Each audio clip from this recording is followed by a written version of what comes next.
ओम नमो बृहस्पति देवाय। ओम नमः बृहस्पति देवाय। आप सभी को बृहस्पतिवार की ढेरों शुभकामनाएं। आज हम सुनेंगे बृहस्पतिवार व्रत कथा। आप सभी ने गुरुवार का व्रत किया होगा। व्रत करके आपको केले की जड़ में भगवान विष्णु का पूजन करना चाहिए, मुनक्का चना और गुड़ अर्पित करना चाहिए। तदोपरांत कथा श्रवण करनी चाहिए। तो आज के इस वीडियो में आप बृहस्पतिवार की व्रत कथा सुनेंगे। इस कथा को जो कोई सुनता है उसकी सभी इच्छाएं भगवान बृहस्पति देव पूरी करते हैं। ऐसा माना जाता है कि बृहस्पतिवार का यह व्रत आपको मनोवांछित फल प्रदान करता है। आइए कथा आरंभ करते हैं। आपसे निवेदन है कि भगवान की इस कथा को एक बार लाइक अवश्य कीजिएगा और अपनी सभी इच्छाएं पूरी करने के लिए व्रत की सफलता के लिए कमेंट बॉक्स में अवश्य लिखिएगा, जय बृहस्पति देव। आइए कथा आरंभ करते हैं। भारतवर्ष में एक प्रतापी और दानी राजा राज्य करता था। वह नित्य गरीबों और ब्राह्मणों की सहायता करता था। यह बात उसकी रानी को अच्छी नहीं लगती थी। वह ना ही गरीबों को दान देती, ना ही भगवान का पूजन करती थी और राजा को भी दान देने से मना किया करती थी। एक दिन राजा शिकार खेलने वन को गए हुए थे तो रानी महल में अकेली थी। उसी समय बृहस्पति देव साधु के वेश में राजा के महल में भिक्षा मांगने के लिए आ गए और उन्होंने भिक्षा मांगी। रानी ने भिक्षा देने से इनकार कर दिया और कहा, हे साधु महाराज, मैं तो दान पुण्य से तंग आ गई हूँ। मेरा पति सारा धन लुटाते रहता है। मेरी इच्छा है कि हमारा धन नष्ट हो जाए, फिर ना रहेगा बांस ना बजेगी बांसुरी। साधु ने कहा, हे देवी, तुम बड़ी विचित्र हो। धन संतान तो सभी चाहते हैं, पुत्र और लक्ष्मी तो पापी के घर में भी होने चाहिए। यदि तुम्हारे पास अधिक धन है तो भूखों को भोजन दो, प्यासों के लिए प्याऊ बनवाओ, मुसाफिरों के लिए धर्मशालाएं खुलवाओ। जो निर्धन अपनी कुंवारी कन्याओं का विवाह नहीं कर सकते, उनका विवाह करा दो। ऐसे और कई काम हैं जिनके करने से तुम्हारा यश लोक परलोक में फैलेगा। परंतु रानी पर उपदेश का कोई प्रभाव न पड़ा। वह बोली, महाराज, आप मुझे कुछ ना समझाएं। मैं ऐसा धन नहीं चाहती जो हर जगह बांटती फिरूं। साधु ने उत्तर दिया, यदि तुम्हारी ऐसी इच्छा है तो तथास्तु। तुम ऐसा करना कि बृहस्पतिवार को घर लीप कर पीली मिट्टी से अपना सिर धोकर स्नान करना, भट्टी चढ़ाकर कपड़े धोना। ऐसा करने से आपका सारा धन नष्ट हो जाएगा। इतना कहकर वह साधु महाराज वहाँ से आलोप हो गए। साधु के अनुसार कही बातों को पूरा करते हुए रानी को केवल 3 बृहस्पतिवार ही बीते थे कि उसकी समस्त धन संपत्ति नष्ट हो गई। भोजन के लिए राजा का परिवार तरसने लगा। तब एक दिन राजा ने रानी से कहा, हे रानी, तुम यहीं रहो, मैं दूसरे देश जाता हूँ, क्योंकि यहाँ पर सभी लोग मुझे जानते हैं, इसलिए मैं छोटा कार्य नहीं कर सकता। ऐसा कहकर राजा परदेश चला गया। वहाँ वह जंगल में लकड़ी काट कर लाता और शहर में बेचता। इस तरह वह अपना जीवन व्यतीत करने लगा। इधर राजा के परदेश जाते ही रानी और दासी दुखी रहने लगी। एक बार जब रानी और दासी को 7 दिन तक बिना भोजन के रहना पड़ा तो रानी ने अपनी दासी से कहा, हे दासी, पास ही के नगर में मेरी बहन रहती है, वह बड़ी धनवान है। तो उसके पास जा और कुछ ले आ ताकि थोड़ी बहुत गुजर बसर हो जाए। दासी रानी की बहन के पास गई। उस दिन गुरुवार का दिन था और रानी की बहन उस समय बृहस्पतिवार की कथा सुन रही थी। दासी ने रानी की बहन को अपनी रानी का संदेश दिया, लेकिन रानी की बड़ी बहन ने कोई उत्तर नहीं दिया। जब दासी को रानी की बहन से कोई उत्तर नहीं मिला तो वह बहुत दुखी हुई और उसे क्रोध भी आया। दासी ने वापस आकर रानी को सारी बात बता दी। सुनकर रानी ने अपने भाग्य को कोसा। उधर रानी की बहन ने सोचा कि मेरी बहन की दासी आई थी, परंतु मैं उससे बोली नहीं, इससे उसे बहुत दुख हुआ होगा। कथा सुनकर और पूजन समाप्त करके वह अपनी बहन के घर आई और कहने लगी, हे बहन, मैं बृहस्पतिवार का व्रत कर रही थी। तुम्हारी दासी मेरे घर आई थी, परंतु जब तक कथा होती है तब तक ना तो उठते हैं और ना ही बोलते हैं, इसलिए मैं नहीं बोली। कहो, दासी क्यों गई थी? रानी बोली, बहन, तुमसे क्या छुपाऊं, हमारे घर में खाने तक को अनाज नहीं है। ऐसा कहते कहते रानी की आंखें भर आई। उसने दासी समेत पिछले 7 दिनों से भूखे रहने तक की बात अपनी बहन को विस्तार पूर्वक सुना दी। रानी की बहन बोली, देखो बहन, भगवान बृहस्पति देव सबकी मनोकामना को पूरा करते हैं। देखो शायद तुम्हारे घर में कहीं अनाज रखा हो। पहले तो रानी को विश्वास नहीं हुआ, पर बहन के आग्रह करने पर उसने अपनी दासी को अंदर भेजा तो उसे सचमुच अनाज से भरा एक घड़ा मिल गया। यह देखकर रानी को बड़ी हैरानी हुई। दासी रानी से कहने लगी, हे रानी, जब हमको भोजन नहीं मिलता तो हम व्रत ही तो करते हैं, इसलिए क्यों ना इनसे व्रत और कथा की विधि पूछ ली जाए ताकि हम भी व्रत कर सकें। तब रानी ने अपनी बहन से बृहस्पतिवार व्रत के बारे में पूछा। उसकी बहन ने बताया, बृहस्पतिवार के व्रत में चने की दाल और मुनक्का से विष्णु भगवान का केले की जड़ में पूजन करें तथा दीपक जलाएं, व्रत कथा सुने और पीला ही भोजन करें। इससे बृहस्पति देव प्रसन्न होते हैं। व्रत और पूजन विधि बताकर रानी की बहन अपने घर को लौट गई। 7 दिन बाद जब गुरुवार का दिन आया तो रानी और दासी ने व्रत रखा। गुड़साल में जाकर चना और गुड़ लेकर आई, फिर उससे केले की जड़ तथा विष्णु भगवान का पूजन किया। अब पीला भोजन कहाँ से आए? इस बात को लेकर दोनों बहुत दुखी थे, क्योंकि उन्होंने व्रत रखा था, इसलिए बृहस्पति देव उनसे प्रसन्न थे।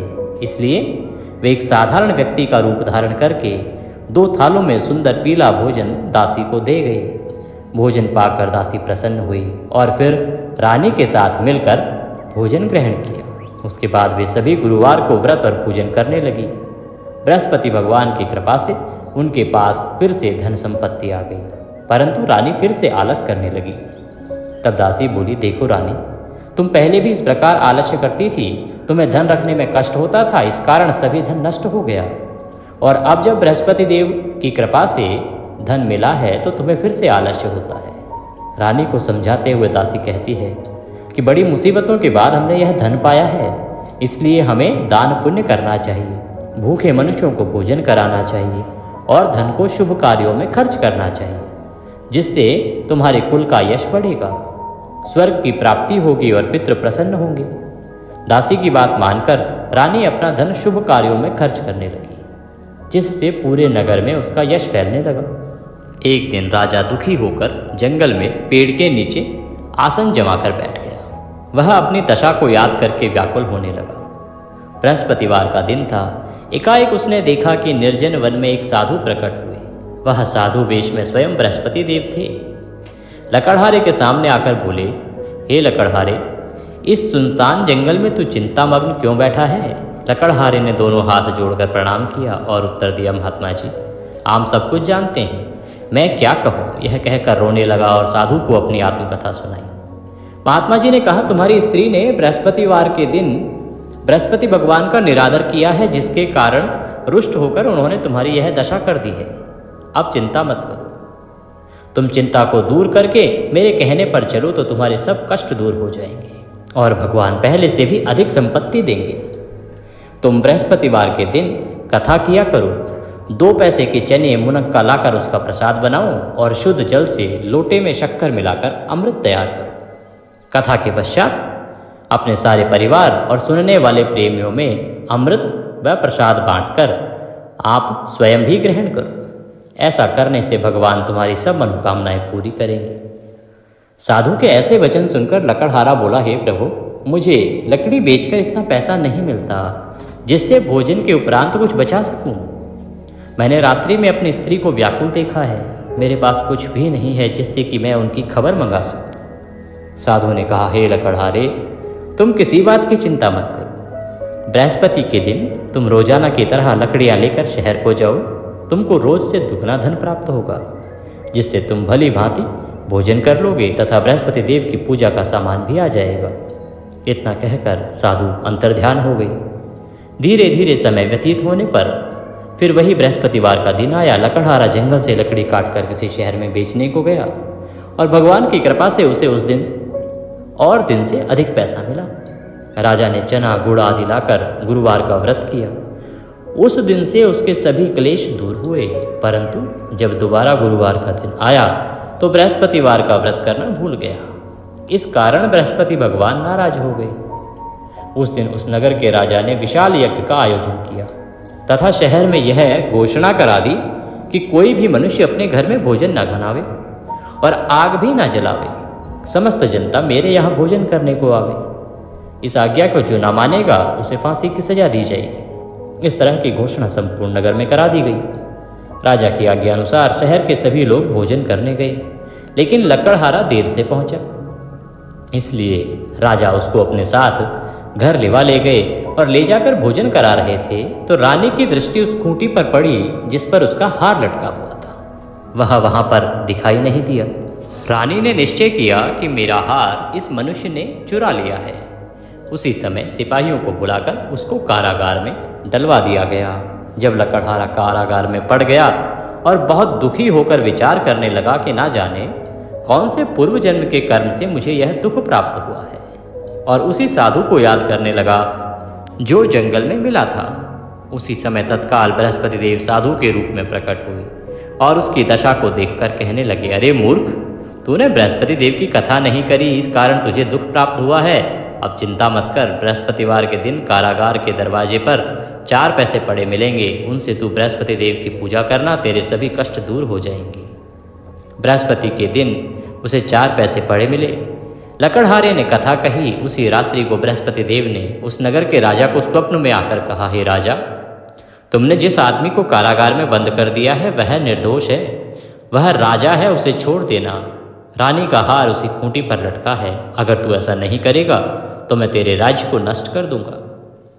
इस तरह रात्रि के स्वप्न को देखकर राजा प्रातः काल उठा और खूंटी पर हार देखकर लकड़हारे को बुलाकर क्षमा मांगी तथा लकड़हारे को योग्य सुंदर वस्त्र आभूषण देकर विदा कर दिया। बृहस्पति देव की आज्ञा अनुसार लकड़हारा अपने नगर को चल दिया। राजा जब अपने नगर के निकट पहुंचा तो उसे बड़ा आश्चर्य हुआ।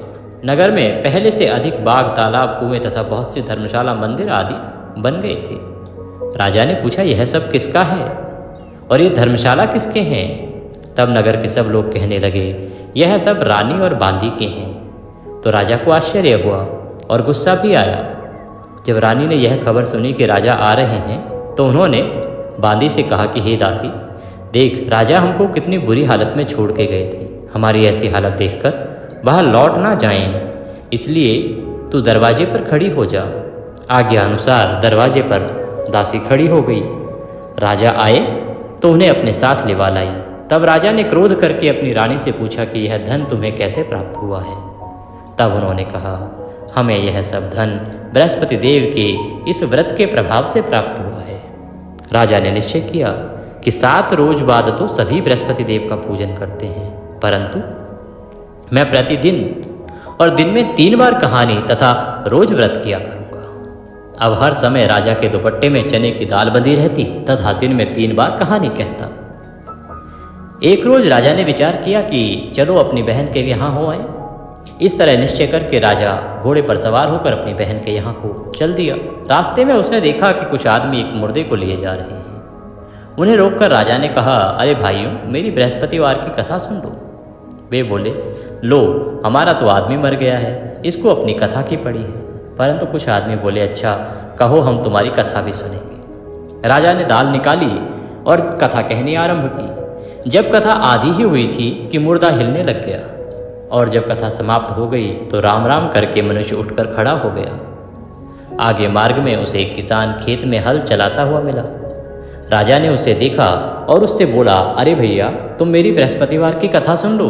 किसान बोला, जब तक मैं तेरी कथा सुनूंगा तब तक 4 हरिया जोत लूंगा। जा अपनी कथा किसी और को सुनाना। इस तरह राजा आगे चलने लगा। राजा के हटते ही बैल पछाड़ खाकर गिर गए तथा किसान के पेट में बड़ी जोर से दर्द होने लगा। उस समय उसकी माँ रोटी लेकर आई। उसने जब यह देखा तो अपने पुत्र से सब हाल पूछा और बेटे ने सभी हाल कह दिया। तो बुढ़िया दौड़ी दौड़ी उस घुड़सवार के पास गई और उससे बोली कि मैं तेरी कथा सुनूंगी, तू अपनी कथा मेरे खेत पर चलकर ही कहना। राजा ने बुढ़िया के साथ खेत पर जाकर कथा कही, जिसके सुनते ही वह बैल उठकर खड़े हो गए तथा किसान के पेट का दर्द भी ठीक हो गया। राजा अपनी बहन के घर पहुंचा। बहन ने भाई की खूब मेहमान नवाजी की। दूसरे रोज प्रातः काल राजा जगा तो वह देखने लगा कि सब लोग भोजन कर रहे हैं। राजा ने अपनी बहन से कहा, हे बहन, क्या इस नगर में कोई ऐसा मनुष्य है जिसने भोजन नहीं किया है और मेरी बृहस्पतिवार की कथा सुन ले? तो बहन बोली, हे भैया, यह देश ऐसा ही है। पहले यहाँ लोग भोजन करते हैं, बाद में अन्य काम करते हैं। अगर कोई पड़ोस में हो तो मैं देख आती हूँ। वह ऐसा कहकर देखने को चली गई, परंतु उसे नगर में ऐसा कोई व्यक्ति नहीं मिला जिसने भोजन ना किया हो। अतः वह एक कुम्हार के घर गई जिसका लड़का बीमार था। उसे मालूम हुआ कि उसके यहाँ 3 रोज से किसी ने भी भोजन नहीं किया है। रानी ने अपने भाई की कथा सुनने के लिए कुम्हार से कहा तो वह तैयार हो गया।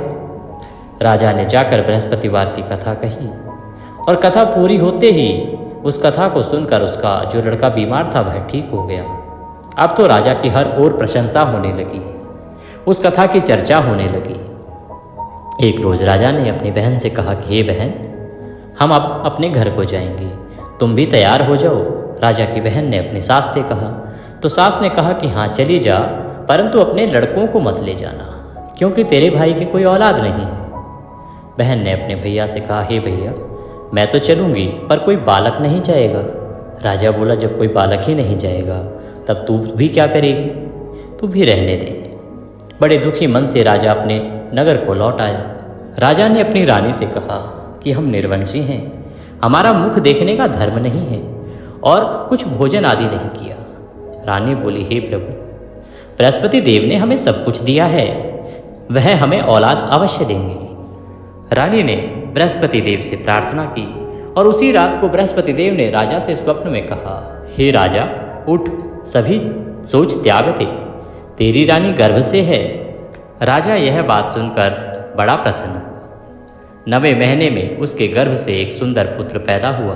तब राजा बोला हे रानी, स्त्री बिना भोजन के रह सकती है पर बिना कहे नहीं रह सकती। जब मेरी बहन आवे तो तुम उससे कुछ ना कहना। रानी ने सुनकर हाँ कर दिया। जब राजा की बहन ने यह शुभ समाचार सुना तो वह बहुत खुश हुई तथा बधाई लेकर अपने भाई के यहाँ आई। तभी रानी ने कहा घोड़ा चढ़कर तो नहीं आई, गधा चढ़ आई। राजा की बहन बोली भाभी, मैं इस प्रकार ना कहती तो तुम्हें औलाद कैसे मिलती। भगवान बृहस्पति देव ऐसे ही हैं, जैसी जिसके मन में कामनाएं हैं सभी को पूर्ण करते हैं। जो सद्भावना पूर्ण बृहस्पतिवार का व्रत करता है एवं कथा पढ़ता है अथवा सुनता है, दूसरों को सुनाता है, बृहस्पति देव उसकी सभी मनोकामनाएं पूर्ण करते हैं। भगवान बृहस्पति देव उसकी सदा रक्षा करते हैं। संसार में जो मनुष्य सद्भावना से भगवान जी का पूजन व्रत सच्चे हृदय से करते हैं तो उनकी सभी मनोकामनाएं पूर्ण होती हैं। जैसी सच्ची भावना से रानी और राजा ने उनकी कथा का गुणगान किया तो उनकी सभी इच्छाएं बृहस्पति देव ने पूर्ण की थी। इसीलिए पूर्ण कथा सुनने के बाद प्रसाद लेकर जाना चाहिए, हृदय से उसका मनन करते हुए जयकारा बोलना चाहिए। बोलो बृहस्पति देव की जय, बोले विष्णु भगवान की जय। इसी के साथ यह कथा यहाँ समाप्त होती है। आपसे निवेदन है कि यदि चैनल पर नए हैं तो चैनल को सब्सक्राइब कर लीजिएगा, जिससे कि सभी शास्त्र अनुसार और पुराण अनुसार जो जानकारियां हैं वो प्राप्त होती रहें और सभी सही कथाएं आप सुनते रहें। अपने व्रत की सफलता के लिए कमेंट बॉक्स में अवश्य लिखिएगा जय श्री हरि या जय बृहस्पति देव। वीडियो थोड़ा सा भी अच्छा लगा हो तो एक बार लाइक अवश्य कर दीजिएगा। बृहस्पति देव आपकी सभी मनोकामनाएं पूर्ण करें। जय बृहस्पति देव।